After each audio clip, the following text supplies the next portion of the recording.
When we recessed, the pending business was the amendment from the gentlelady from Texas.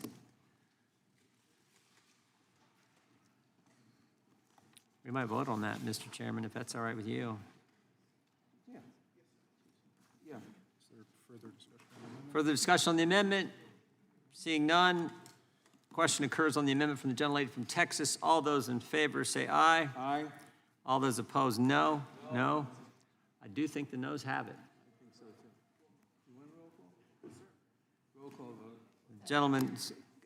Gentleman's asked for a roll call vote. Clerk will call the roll. Mr. Jordan? Nope.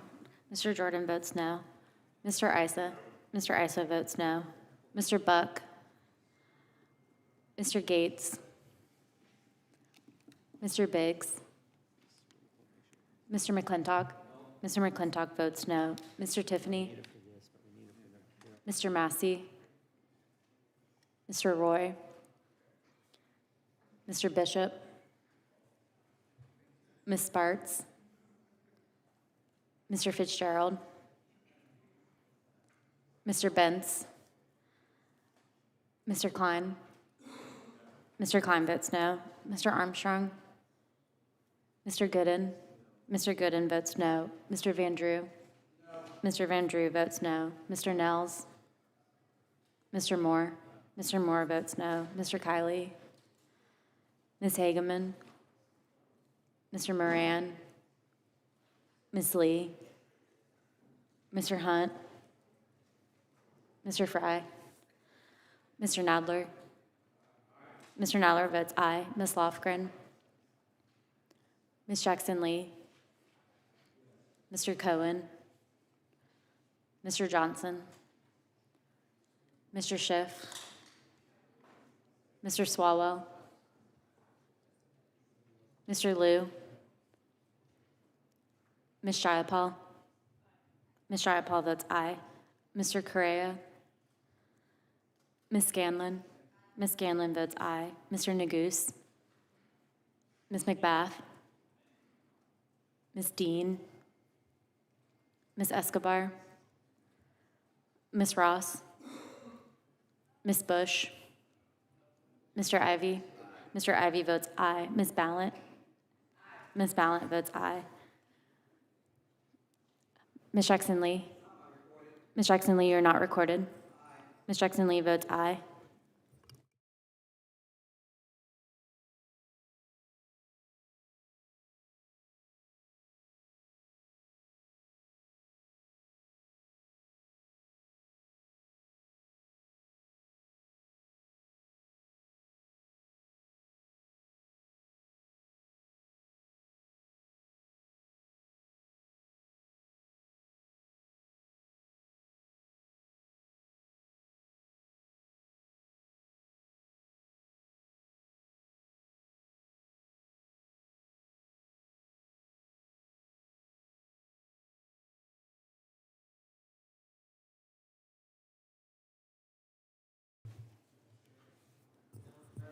Mr. Biggs, you're not recorded.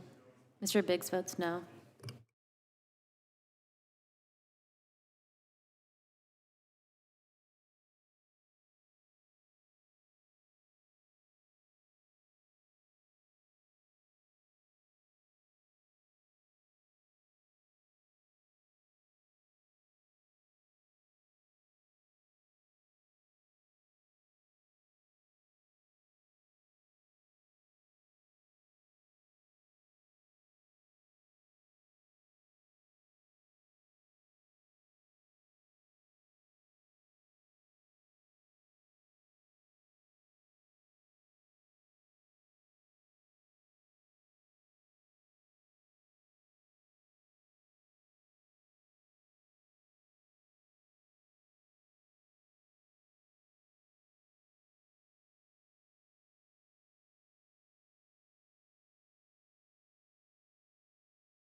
Mr. Tiffany votes no.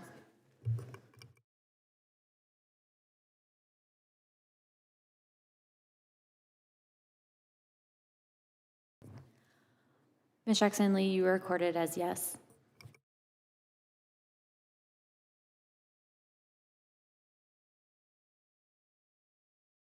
Mr. Chairman, there are 6 ayes and 9 noes. The amendment is not adopted. Question occurs on the amendment in the nature of a substitute. All those in favor say aye. Aye. Those opposed, no. No. Opinion of the chair, the ayes have it. Roll call. Roll. Oh, there's the NS? It's A&S. Let me get straight here. I want to read it exactly. In opinion of the chair, the ayes have it, and the ayes have it, and the amendment of nature substitute is adopted. A reporting quorum being present, the question is now on favorably reporting the bill as amended. All those in favor say aye. Aye. Those opposed, no. No. In opinion of the chair, the ayes have it. Roll call. Roll call being requested, the clerk will call the roll. Mr. Jordan? Yes. Mr. Jordan votes yes. Mr. Isa? Mr. Isa votes aye. Mr. Buck? Mr. Gates? Mr. Biggs? Mr. Biggs votes aye. Mr. McClintock? Mr. McClintock votes aye. Mr. Tiffany? Mr. Tiffany votes aye. Mr. Massey? Mr. Massey votes aye. Mr. Roy? Mr. Bishop? Ms. Sparts?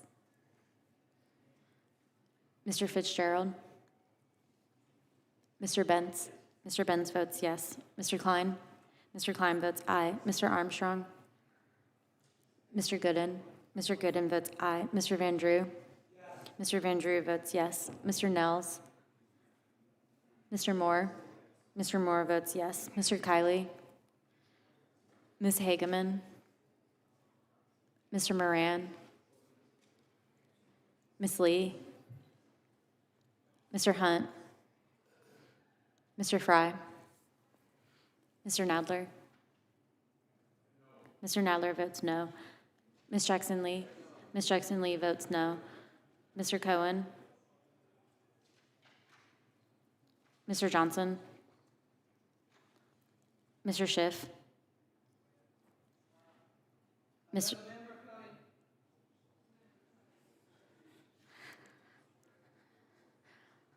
Mr. Swalwell? Mr. Liu?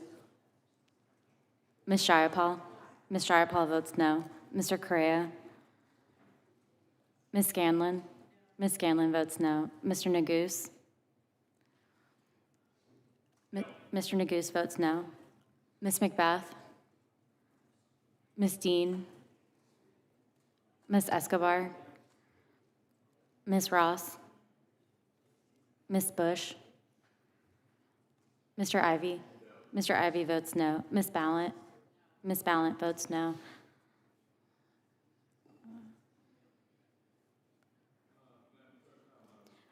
Mr. Johnson, you are not recorded. Mr. Johnson votes no.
Ms. Escobar votes no.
Mr. Kiley, you're not recorded. Mr. Kiley votes aye.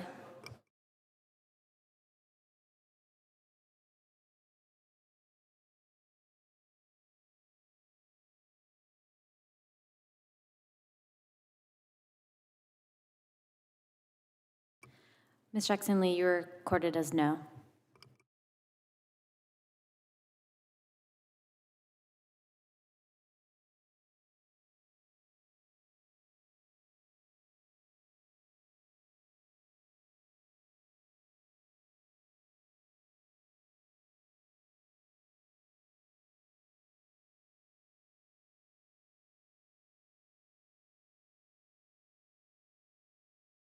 Ms. Dean, you're not recorded. Ms. Dean votes no.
Mr. Fryer, you're not recorded. Mr. Fryer votes yes.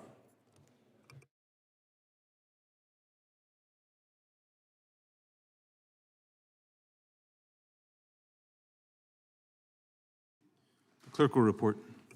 Mr. Chairman, there are 13 ayes and 10 noes. Over here. The ayes have it. The bill is ordered to be reported favorably to the House. Members will have 2 days to submit views. Without objection, the bill will be reported as a single amendment in the nature of a substitute incorporating all adopted amendments, and staff is authorized to make technical and conforming changes. Pursuant to notice, I call up H.R. 7343, the Detain and Deport Illegal Aliens Who Assault Cops Act, for purposes of markup, and move that the committee report it favorably to the House. The clerk will report the bill. H.R. 7343 to amend the Immigration and Nationality Act to provide for the detention of certain. Without objection, the bill will be considered as read and open for amendment at any point. Chair now recognizes the gentleman from New Jersey, Mr. Van Drew, for his opening statement. Thank you, Mr. Chairman. My bill, the Detain and Deport Illegal Aliens Who Assault Cops Act, sends a simple but a clear message. If an illegal alien dares to assault our law enforcement officers, they will be detained and they will be deported.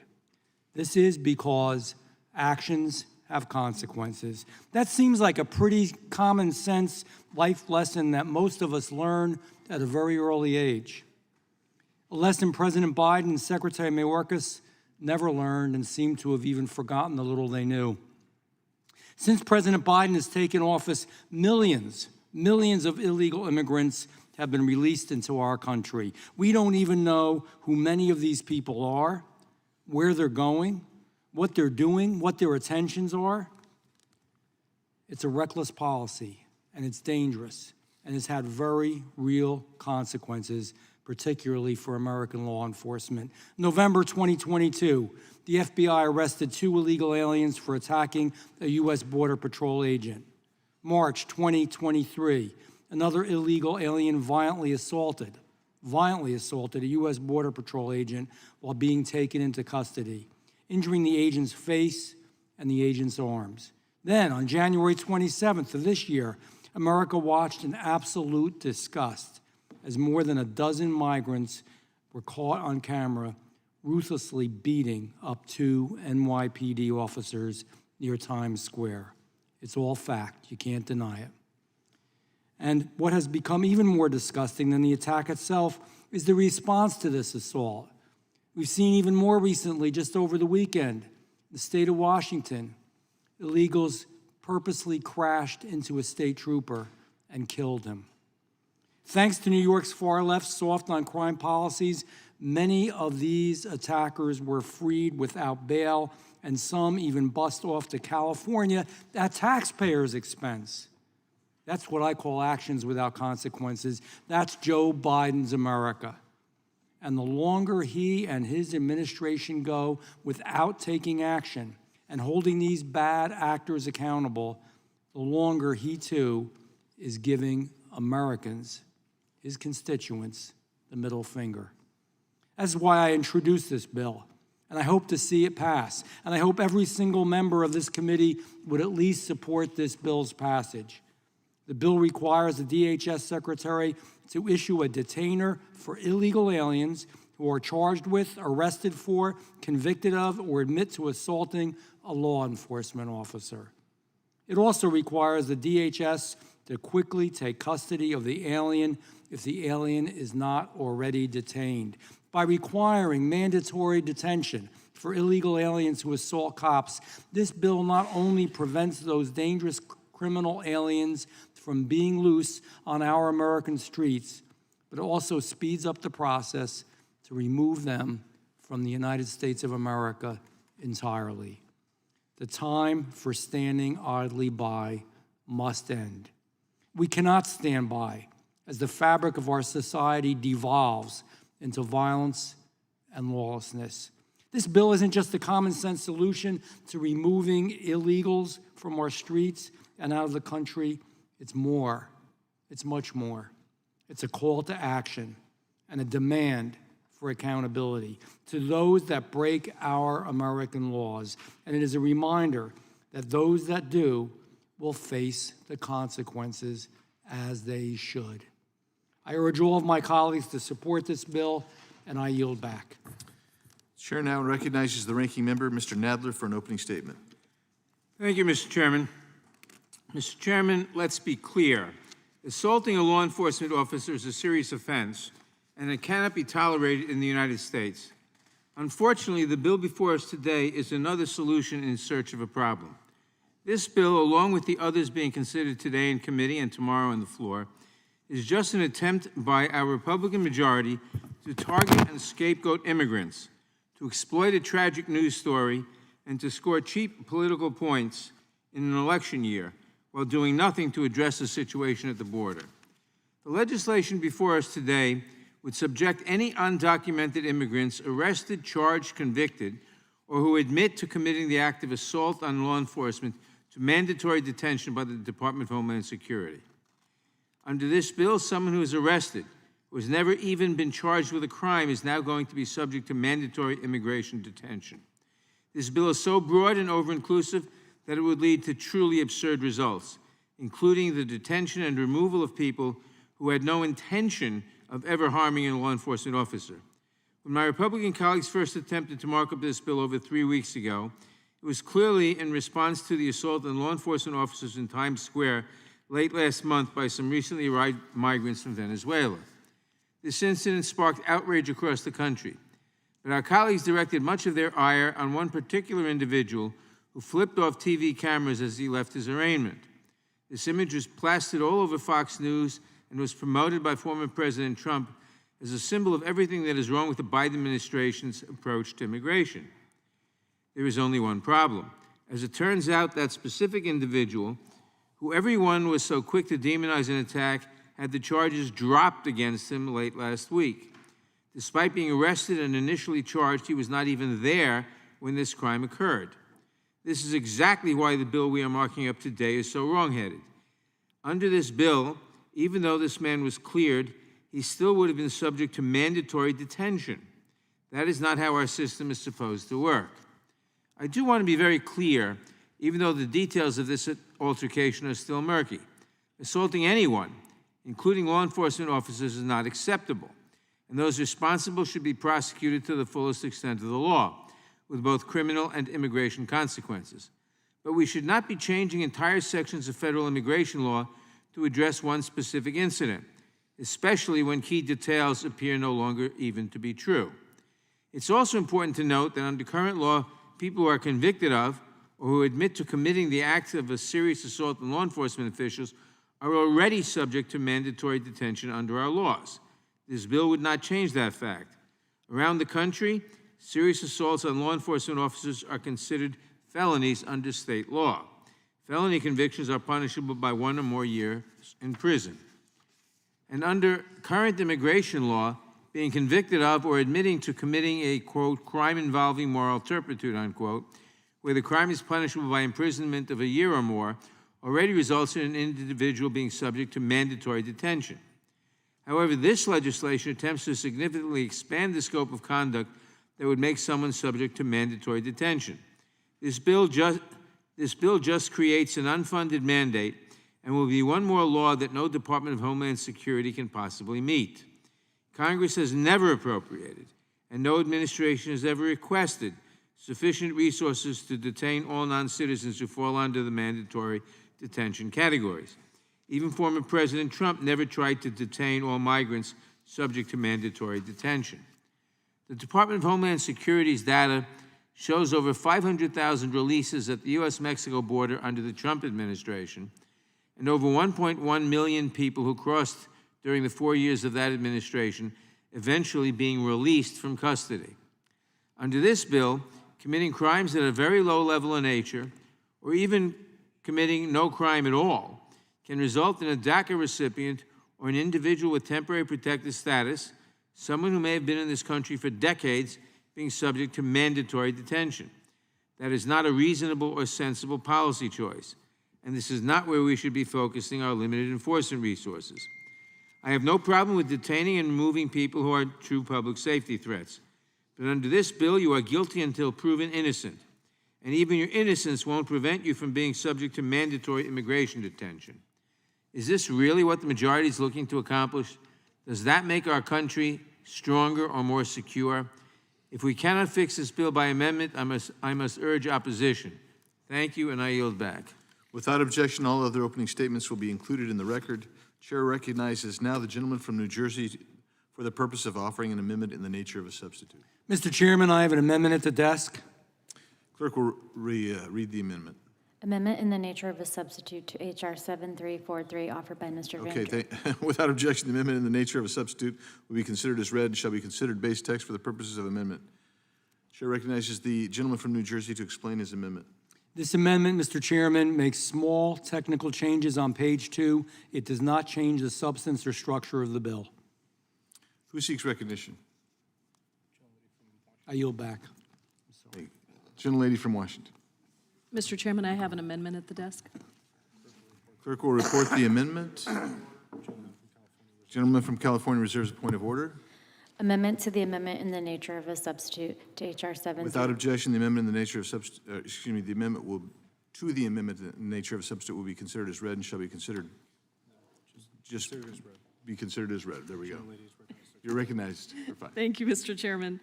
Unfortunately, today appears to be more of the same.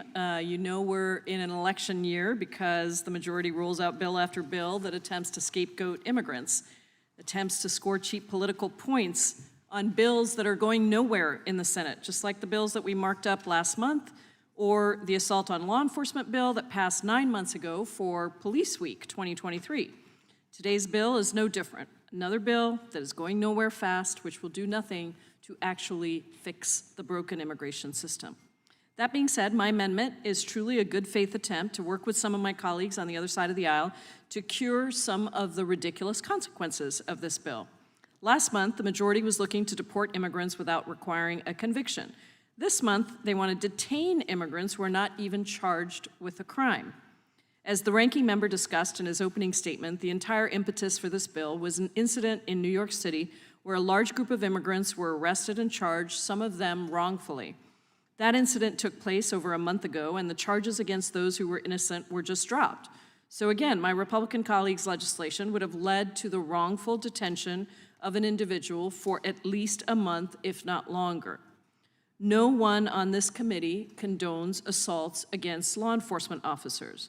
However, as drafted, this bill goes well beyond attacks on law enforcement and includes people who may have never even committed a crime. The bill is an assault on the basic due process rights. Let's remember, being convicted of or admitting to serious assaults on law enforcement are already offenses that make someone subject to mandatory detention under current law. My amendment is simple. It would remove the ability to subject people to mandatory detention for merely being arrested or charged with assault of law enforcement. Unfortunately, there are countless examples as to why this is necessary. For example, it's quite common during a demonstration or a protest for law enforcement to arrest groups of people when a single protester becomes unruly with law enforcement. If an individual with temporary protected status or DACA were initially arrested and then soon released without charges, they would still be subject to mandatory detention even though they've done nothing wrong. People deserve to have a fair day in court, and they are innocent until proven guilty. That seems to be something that the majority has forgotten or doesn't seem to care about unless the alleged criminal is the former president of the United States. Further, immigration detention is not supposed to be a backstop for the criminal system. It is a universally accepted fact that immigration detention is supposed to be a civil, non-punitive function. According to ICE, quote, detention is solely for the purpose of either awaiting the resolution of an individual's immigration case or to carry out a removal order. ICE does not detain for punitive reasons, end quote. Today, the Biden administration is detaining nearly 39,000 people. This is 5,000 more people than Congress has funded ICE for, and put another way, we're already overusing detention. Adding new mandatory detention requirements for potentially low-level crimes is not something that ICE should be using its resources on.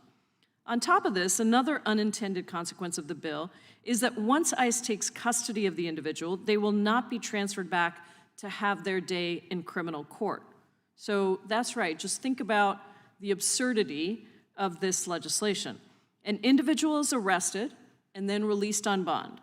ICE picks the person up, places them in immigration detention, and initiates removal proceedings. Later, the person is charged with a crime, but because ICE has already begun removal proceedings, they are not going to be transferred back to the state or locality. And that means not only will the person arrested or charged not get their day in court, but it will lead to a lack of justice for the victims involved.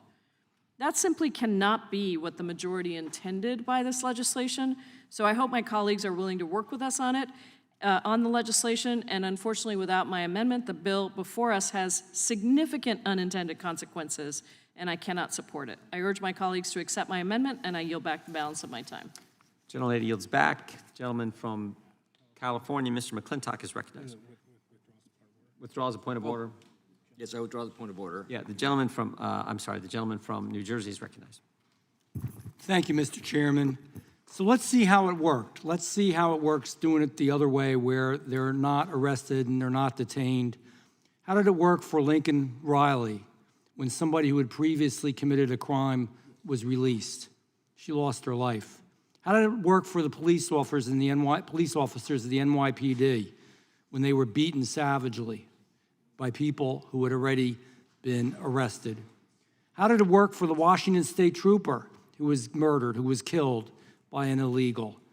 He died, he lost his life. How did it work?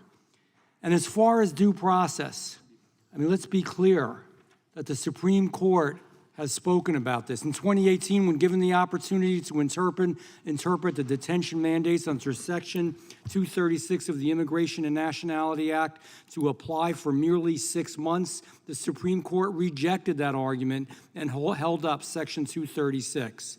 Jennings versus Rodriguez, 2018. When given the opportunity to interpret the statute to require periodic bonding issues, the Supreme Court rejected that argument and held up Section 236, also in Jennings versus Rodriguez. In 2019, when again given the opportunity to limit the detention mandates under Section 236, the Supreme Court rejected that argument and upheld Section 236 detention. Despite being given multiple opportunities to curtail, strike down, or limit the scope of detention under 236, the Supreme Court has refused to do so. But regardless, an illegal alien can request that an immigration judge review whether the alien is properly included in mandatory detention. They will get their due process. But maybe more people like Lincoln Riley and the Washington State trooper won't die. Maybe the police officers and future ones in the NYPD won't be savagely beaten. I think this speaks for itself. And one other issue that was brought up, we keep talking about illegal immigration. The individual who gave the finger when he was released. Forget about whether he committed another crime at this point.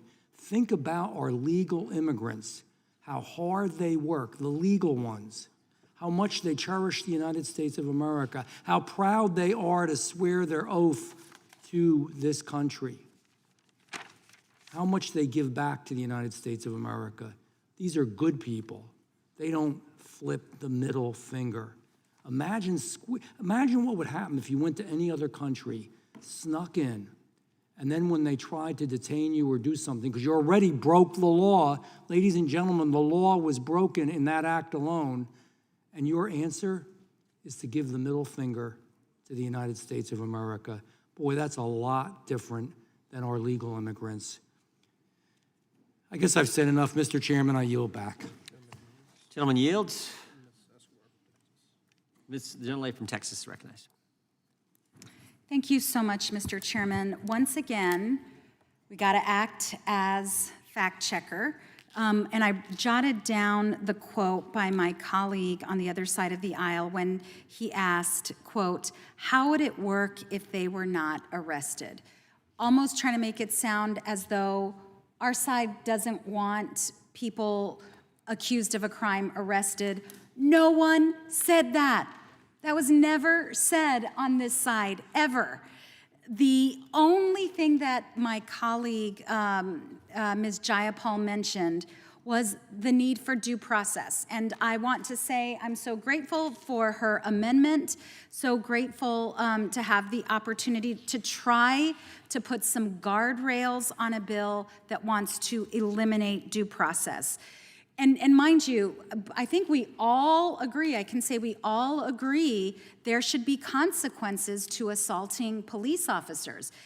We respect law enforcement. We need law enforcement. Unfortunately, today we all voted on an appropriations bill that only got to the floor because Republicans got what they wanted, which was to defund law enforcement. Our bill today made serious cuts to the FBI. But that aside, this amendment is an important guardrail around broad, expansive language, which we've seen all day on these bills. No one wants to try to protect lawbreakers. We just say there has to be due process. And not sure if my colleague needs any more time. If not, I yield back. General yields back. Gentleman from Texas recognized. I would just interject real quick to just say, to clarify for the record for both colleagues on both sides of the aisle, that first of all, the CGS outlays go up. The actual outlays go up. This budget authority nonsense that we talk about in this town that obfuscates the truth. If you want to spend a lot of money, God bless you. Go to the American people, tell you want to spend a lot of money. But all my colleagues running around saying that they cut spending, we actually have an increase in the outlays. And this stuff about the FBI cuts, the 7% cut, it was almost entirely one building in Alabama, an earmark from Richard Shelby. Let's have an honest conversation about what's actually going on about the spending on law enforcement, but that's actually the truth. And that's what happens in this town. We sit around talking about funny money, but that's the truth about the actual spending. And the only other point that I would make, what we're talking about here, just to be clear for the average American watching at home, we're talking about individuals who come to our country and who are allowed into the United States, allowed to come to the border and make a claim. They make a claim under law saying, hey, I think I qualify for asylum, right? That's the theory. Or they come under some other color and they're paroled into the United States because of some blanket authority. We would argue and are arguing that it is a massive expansion of the authority that's supposed to be a case-by-case basis, and that those individuals who come here, released into the United States legitimately and illegitimately, 100% true that there's at least one of each of those categories.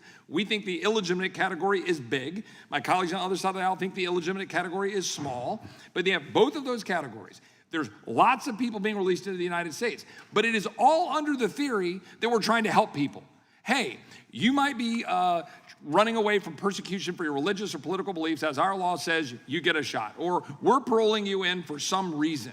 Usually that's supposed to be that, hey, you're fighting cancer. We're going to parole you into our country to be able to go get treatment. Not a mass parole in violation of case-by-case basis. Then layer on to that what we're talking about is, then they're here. Then they're accused of a crime. Right? And we're saying, well, we don't have a detainer on these individuals. And then suddenly they're accused of a crime. And we say, well, maybe these people should be detained at that point. We can have a debate about the specifics of that, but I just want everybody in the country to know the class of individuals that we're talking about. We're talking about people who come here and we're losing track of them. And we have ICE memos going out from this administration effectively saying, nah, don't worry about it. Don't worry about putting detainers on these individuals. Don't use your ICE authority to go make sure that there are people who need to be detained that are detained. So we can just speak on the same common terms and acknowledge we just have disagreements about some of those aspects about who's legitimate and illegitimate in terms of being in the United States. Then at least maybe we could speak to actually accomplish an objective. All we're trying to do in the legislation is say, gosh, maybe we should make sure that the default should be if you're here as a guest in our country, and we're giving you a path to be here for some reason out of the benevolence of our collective hearts, maybe, just maybe, if we think you're up to no good, the default position ought to be that we have a detainer on you for ICE so that we can track you, know what you're doing, and make sure that you're not up to worse no good. I yield back. Gentleman yields back. Question, gentleman from California is recognized. I mean, Mr. Chairman, we've been over this ground time and again, but just to sum up, illegal aliens are already required to be detained. The Democrats simply refuse to do that. Illegal aliens are already required to be detained if they're charged with a variety of crimes, including those involving moral turpitude or drug-related offenses. This bill simply adds assault on a police officer to those existing grounds. In order to be arrested or charged, there's got to be probable cause to believe that the individual's committed a crime. The illegal immigrant can contest the detention before an immigration judge. They can have that order reversed if it's wrongly applied. Courts have consistently held that aliens are not accorded the legal rights of citizens. If they're guests in this country, they're required to behave accordingly. The reality is that the Democrats have deliberately admitted and released a population the size of the state of Missouri into our country over the last 3 years. And we know little or nothing about their backgrounds, and every day we see new reports of crimes committed by this population, not one of which should have happened, because not one of which should be at large on our streets. This week we're talking about Lake and Riley. Next week we'll be talking about another tragic incident, but it'll be the same tragic story. This question is ultimately in the hands of the American people. Elections have consequences. The 2020 elections had terrible consequences for innocent Americans across this country. We don't have to put up with this, but Congress can't fix it. The only way it can be fixed is by the American people at the ballot box. I yield back. Gentleman yields. Question occurs on the adoption of the amendment in the nature of a substitute. Oh, personal amendment, I'm sorry. Question, Mr. Chairman, gentleman from Maryland is recognized. I yield to the gentlelady from Washington. Gentleman from Washington. Thank you, Mr. Chairman. I just need to correct some facts. So the gentleman, my colleague, said that already it is true that if you're charged or arrested, that you are going to be detained mandatorily, but that is not accurate. Right now, any alien convicted of or who admits having committed acts which constitute the essential elements of a crime of moral turpitude, then you're subject to mandatory detention. So it's not accurate. I mean, what we're doing is we're expanding this to say it's not just that you are convicted, it is that even before you have had any kind of a process, you're going to be subject to mandatory detention. And here's the thing, like, we have been talking about the fact that no administration has ever had the resources to mandatorily detain everybody. It's just not, it's not possible. And in fact, my Republican colleagues have consistently recently voted against providing more resources. It's not possible to mandatorily detain everyone, nor is it in our interest. I don't think we should start to say, it's a pretty slippery slope to say only these people are eligible for due process rights. And what we're saying here is that you don't even have to be convicted. That you could have gone through an entire, you could be going through an entirely wrongfully charged process, and that you would still have to be mandatorily detained. So I think we just have to be clear about exactly what this is, and it's just important to just take a step back and remember that this bill makes it so that somebody who's arrested, never even charged with a crime, is now going to be subject to mandatory immigration detention, which, by the way, the taxpayers are paying for. So we're mandatorily detaining people and using taxpayer dollars for very expensive, by the way, so much of mandatory detention is done by private prison contractors. It's extremely expensive, and we want to mandatorily detain someone who hasn't even been charged?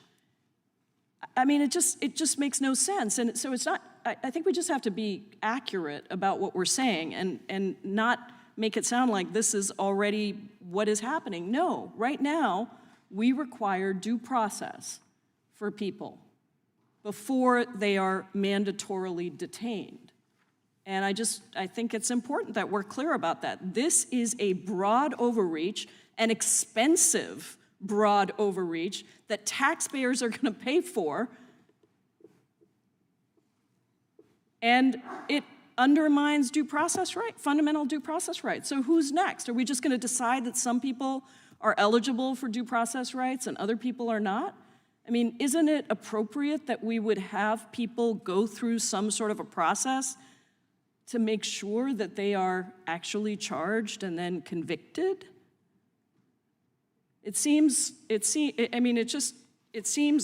think the American people would be horrified by if they understood what this was, that it's not about trying to let people assault cops and get away with it. Of course not. Of course not.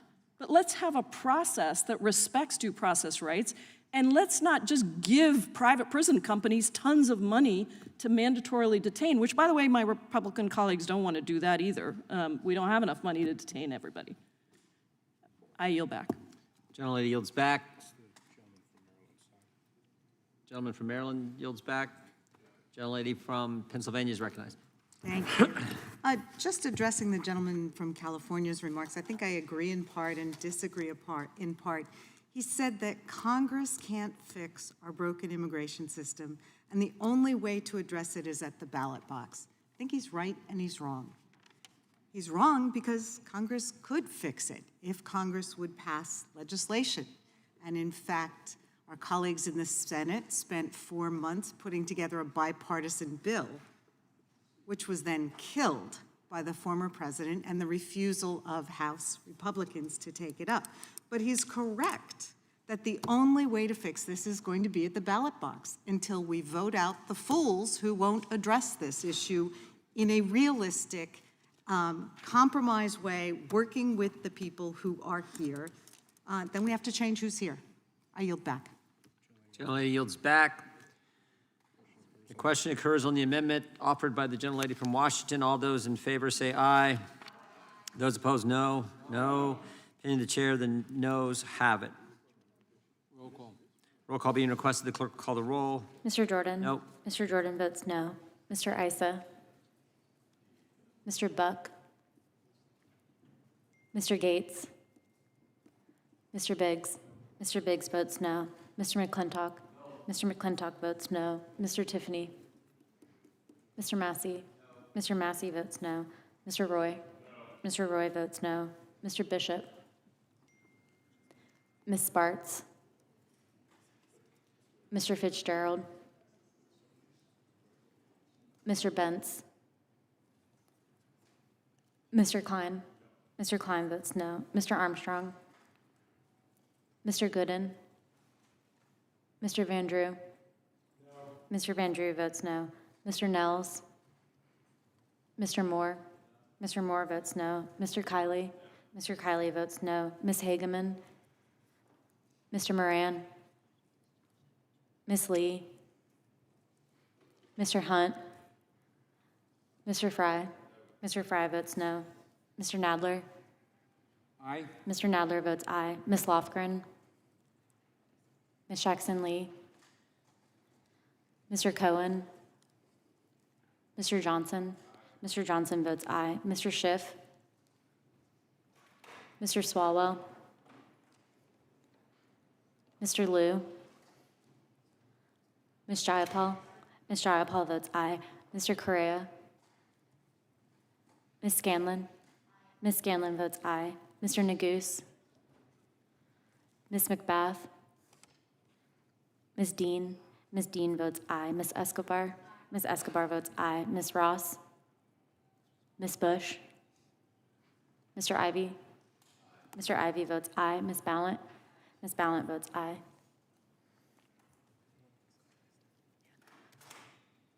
Mr. Tiffany votes no.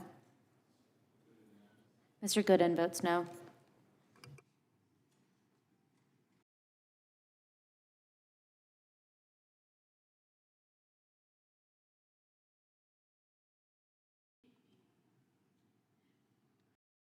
Clerk will report. Mr. Chairman, there are 8 ayes and 12 noes. The amendment is not adopted.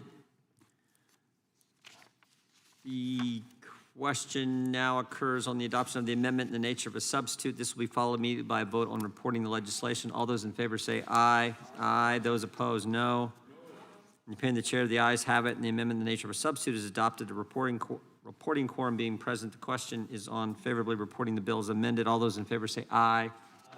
Those opposed, no. No. Opinion of the chair, the ayes have it. Roll call being requested. The clerk will call the roll on final passage. Mr. Jordan? Yes. Mr. Jordan votes yes. Mr. Isa? Mr. Buck? Mr. Gates? Mr. Biggs? Mr. Biggs votes aye. Mr. McClintock? Mr. McClintock votes aye. Mr. Tiffany? Mr. Tiffany votes aye. Mr. Massey? Mr. Massey votes aye. Mr. Roy? Mr. Roy votes aye. Mr. Bishop? Ms. Sparts? Mr. Fitzgerald? Mr. Bentz? Mr. Klein? Mr. Klein votes aye. Mr. Armstrong? Mr. Gooden? Mr. Gooden votes aye. Mr. Van Drew? Mr. Van Drew votes yes. Mr. Nels? Mr. Moore? Mr. Moore votes yes. Mr. Kiley? Mr. Kiley votes aye. Ms. Hageman? Mr. Moran?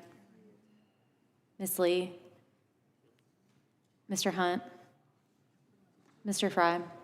Mr. Fry votes aye. Mr. Nadler? No. Mr. Nadler votes no. Ms. Lofgren? Ms. Jackson Lee? Mr. Cohen? Mr. Johnson? Mr. Johnson votes no. Mr. Schiff? Mr. Swalwell? Mr. Liu? Ms. Jayapal? Ms. Jayapal votes no. Mr. Correa? Ms. Scanlon? Ms. Scanlon votes no. Mr. Neguse? Ms. McBath? Ms. Dean? Ms. Dean votes no. Ms. Escobar? Ms. Escobar votes no. Ms. Ross? Ms. Bush? Mr. Ivy? Mr. Ivy votes no. Ms. Ballant? Ms. Ballant votes no.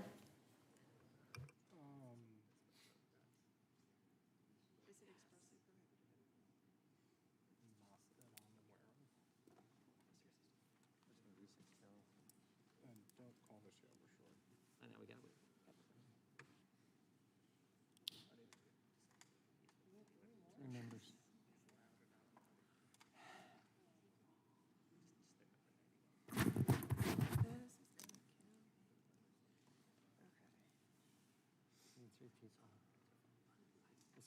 Kylie's in town.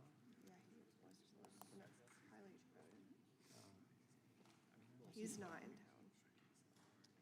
He's at the event already. He should personally get it. Fitzgerald. Is he already at the event? No. Don't say event. Yeah, just say event. There's all kinds of events.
Gentleman from Oregon?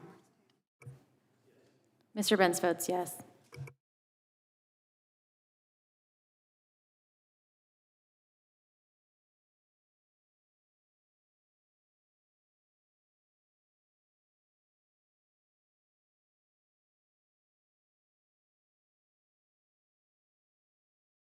Gentlelady from Texas?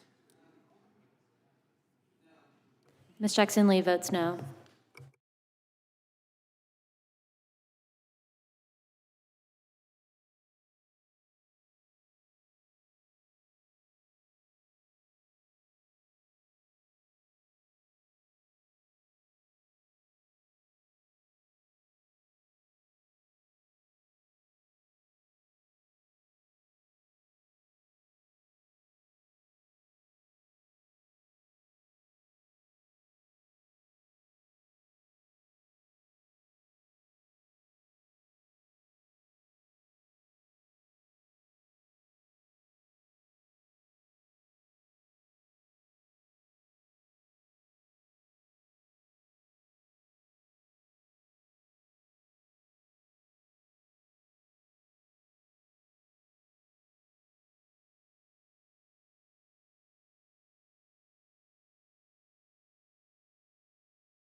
Mr. Fitzgerald votes aye.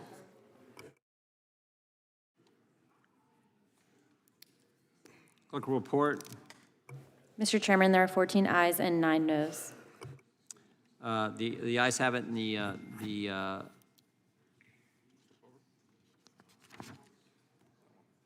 ayes have it, and the bill is ordered to be reported favorably to the House. Members will have 2 days to submit views. Without objection, the bill will be reported as a single amendment in the nature of a substitute incorporating all adopted amendments, and staff is authorized to make technical and conforming changes. Mr. Chairman, I'd like to strike the last word. Gentlelady from Texas is recognized. Mr. Chairman, we have had a series of initiatives on robbery. Now we have assault on a peace officer. And I just want to make it very clear, as you all attempt to, when I say that, my Republican friends, Mr. Chairman, attempt to divide us amongst these issues of our first responders, of which we hold in the highest esteem.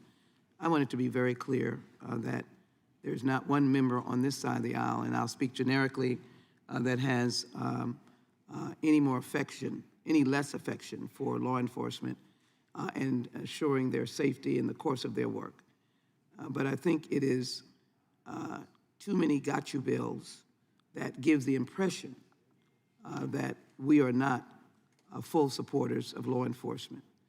I hope that we'll find, I know Mr. Ivey and I have legislation that deals with the responsible interaction with police, and many others may have that as well. Let us have those bills on the floor, in committee for markup. Let us provide more resources for law enforcement to do their job. Let us provide dollars to local law enforcement who have a backlog of cases. I'd love to be able to work with my colleagues. I'm getting ready to introduce a bill because I'm seeing it firsthand in my local jurisdiction, that they want to get backlog cases to be unbacklogged, but they don't have the personnel, they don't have the equipment, they don't have the technology.